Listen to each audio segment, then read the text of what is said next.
New moon and astrology. The new moon is often called the ultimate symbol of fresh starts in astrology, and for good reason. This phase marks a cosmic reset, a chance to plant the seeds of intention and watch them grow over the coming weeks. Astrologers believe that the energy of the new moon is perfect for setting goals, starting projects, or making changes in life. It's like the universe is offering a clean slate, inviting you to focus on what you truly want to manifest. Each new moon falls in a different zodiac sign, adding a unique flavor to the intentions you set. For example, a new moon in Aries might inspire bold action and courage, while a new moon in Pisces encourages creativity and emotional healing.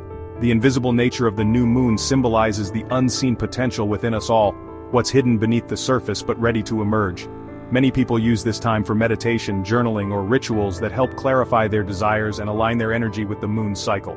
Whether or not you follow astrology, the idea of syncing your personal goals with natural rhythms can create a powerful sense of connection and motivation. The new moon reminds us that darkness isn't empty, it's full of possibilities waiting to be illuminated.